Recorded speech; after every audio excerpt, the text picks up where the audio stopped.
Hi, I'm Shea with Silver Lining Home Services. Hi, Shay. Why is moving especially hard for seniors? Well, moving can always be stressful, right? Even when we're moving because we're excited about a new house for an expanding family, or we're empty nesters and we're downsizing a little bit, but we're moving on to that next chapter. A lot of times for seniors, this isn't something they chose. It's something that life circumstances put them in a situation where they can't maintain a house anymore and they've got to downsize, or potentially they're moving into independent living or even assisted living because of just not being safe aging where they are anymore. So that adds a level of emotional distress, this feeling of maybe losing a little control, right? Of feeling like something is being required rather than desired. So that adds a whole level of emotional complexity for the senior, certainly, and also for the family. You know, there are times where families saying, Mom, Dad, you're not safe. We need to do this. So navigating some of those emotions where it's not all happy, hey, we get a new house with a pool, right? And being able to turn this into an exciting new chapter instead of their world shrinking, I think is part of what I love about what we do. What part of the process overwhelms families the most? Well, by the time that I generally get involved, they've made a decision as to where to go, or at least have some good options. And now the reality sets in of, okay, what should we bring? What can we bring? What do we do with everything that we can't bring?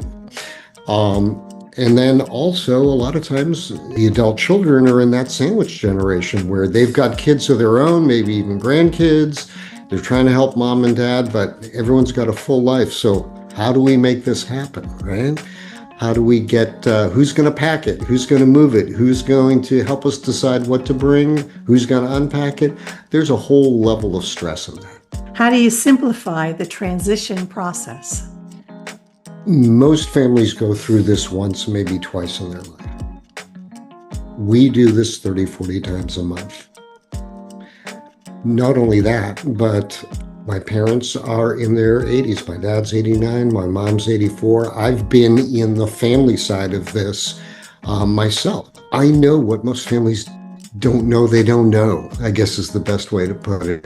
There's a lot of uncertainty here. Oftentimes it's happening under a time crunch. My being able to come in and say, we've got this, we understand the process, we know the steps, we have the partners to solve all of these problems, and being able to just take a deep breath.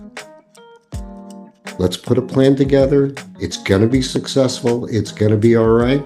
That's how I simplify the process. What services do families not realize exist? Well, in the senior space, there's so many. And quite frankly, even though I work in the senior space, when I went through with my own parents, I didn't even realize some of these existed, right? I would say a big one is, our partners, Bo and David with Assisted Living Locators, the fact that there's actually a free service out there that can help them decipher this senior living world, right? There's 173 communities in the area. Which is the right one? Which can you afford? What has the right culture, the right food, the right space? So that's a big one.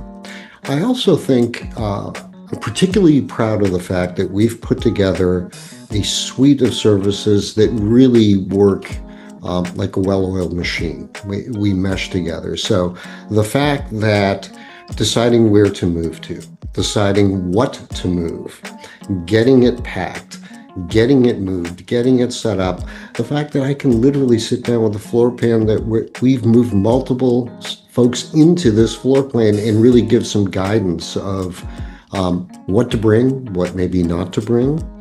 And then also immediately be able to come in and say, well, let's take a look at what we might be able to resell for you. Let's take a look at what we can get donated for you, get removed, all the way through to that unpacking and organizing at the other end.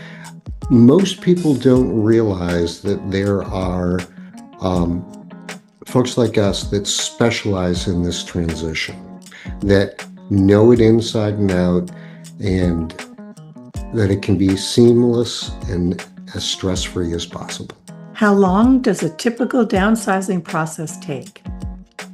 Well, there are times where, if it's simply, hey, we got to get mom or dad moved into a community because of health reasons, that can happen pretty quickly in, 48, 72 hours sometimes.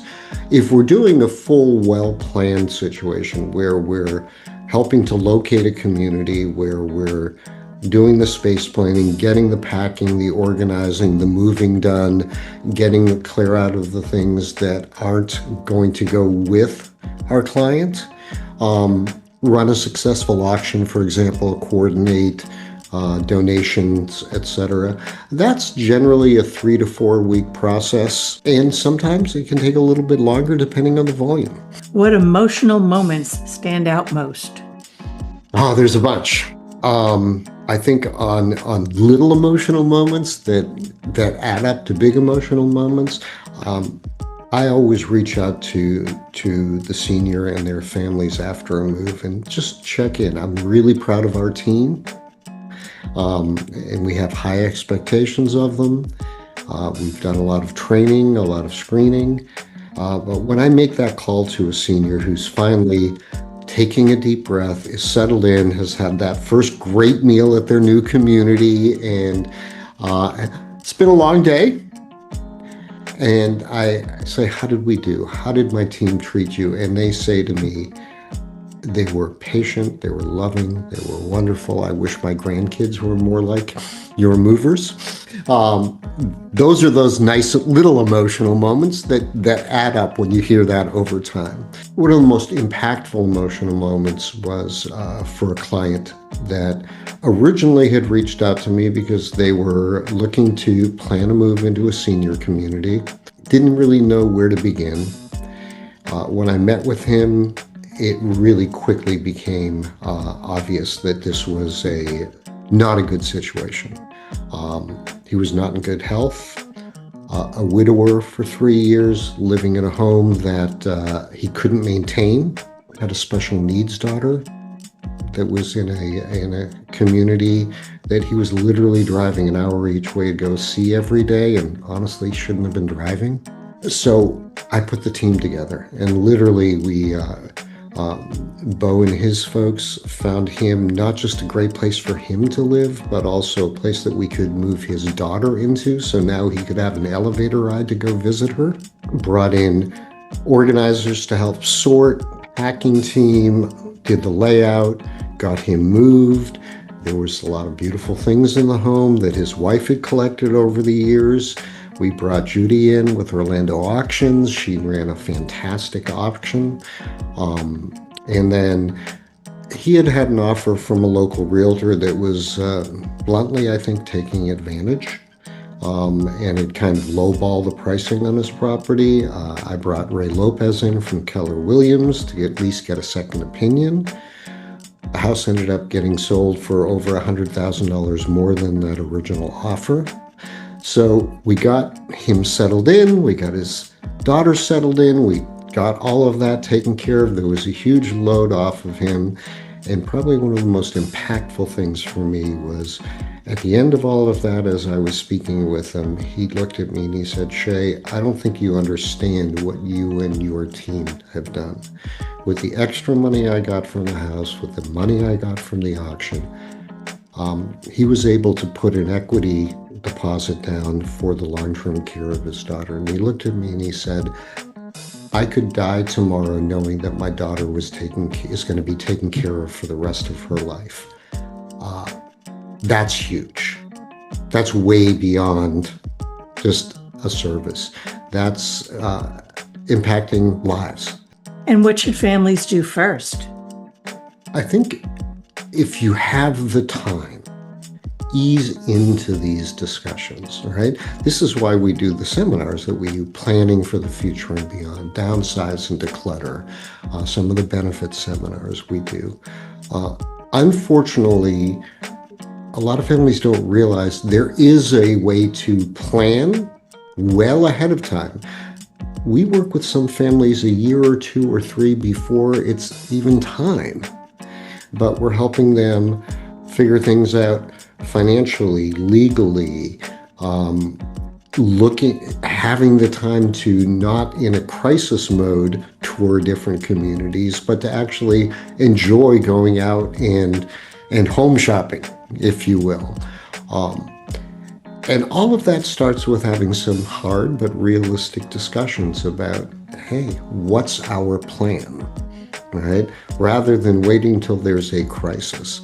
So I would say reach out to us, give us a sense of what the situation is, and then we can connect you with resources so that you can start doing your own research, but also with resources that you can start talking to well ahead of time so that you have a plan in place that when it's time, all you have to do is pick up the phone and you're not starting from scratch. You already have your team put together, you already have your resources available, and we're ready to start executing for you. How do you help preserve memories while reducing clutter? So I just did this 2 times today. I met with 2 seniors, and one in that discussion of, all right, let's figure out what the new floor plan looks like, right? I always ask about what I call anchor items. What are those things that, even if they're not necessarily the most functionally important, they're the most emotionally important, right? Sometimes it can be a piece of furniture that maybe a father or grandfather built, right? Or a husband. Sometimes it can be an heirloom piece that was handed down for generations. This afternoon, I met with someone and there was this wonderful picture that was the first Mother's Day present she had received from her son 60 years ago. And as she put it, she says, it's not expensive. It's nothing special, except it's really special. So being able to design her new place around that picture so that when she wakes up in the morning, she's reminded of her 8-year-old boy giving her, that's the kind of thing that we do is really to help walk through that process of how do we create a nest, not just a place to live. What advice would you give someone staring at a packed house? Don't panic. We deal with packed houses, right? We've worked with a lot of what we call avid collectors and understand that we live full lives. And when we're working with seniors, they've lived long, full lives. And those memories accumulate and those possessions accumulate. But we have a really, really good process of helping folks work through that stack of stuff, right? And figure out what's still important. Because it may have been important when it got put at the bottom of the stack, but it may not be important today. And we have ways of thinning it out, taking what's important, and then either through the resale process, monetizing what maybe isn't as important anymore, or for some families, that's really not an issue, but our ability to shepherd through donations and bless other people who are less fortunate with those memories and those things that you don't need anymore. There's a process, there's a saying that says, how do you eat an elephant? One bite at a time. Well, we've got a lot of ways to take those bites. What does a successful transition feel like? Successful transition to me, I guess I'll use my father as an example. When it was time for him to move to assisted living, it was triggered by a medical situation. He ended up in the hospital and then in rehab, and then brought him home with 24/7 care. And I kept talking to him about, hey, Dad, financially this doesn't make sense, but also for your mental well-being and your emotional well-being and your physical health, it doesn't make sense, right? So finally he agreed. For the first month after his move, he wouldn't speak to me. For the second month, he said, "My son, it was a wise decision. I'm still mad at you." The third month, he said, "It's not so bad." And about the fourth month, when I would stop by or call, he would say, "Call me back. I'm busy." Because here's what happened. He started to socialize again. He wasn't stuck in his house by himself, looking at a television, right? He had options. He could get up and go socialize, go do as many activities as he wanted. He was eating 3 meals a day with new friends that he made. And he finally, after about 6 months, said, "You told me that this was going to be a new chapter in my life, not the end. I didn't believe you, but now I understand why you say that." That's a successful transition to me from a standpoint of the senior. I will also say it was a successful transition to me as the family member, knowing that Dad's safe. He's getting emotionally and cognitively younger instead of aging because now he has a lot more to do. He's eating better. And I am not constantly worried about, is Dad okay? So I think there's multiple sides to a successful transition, right?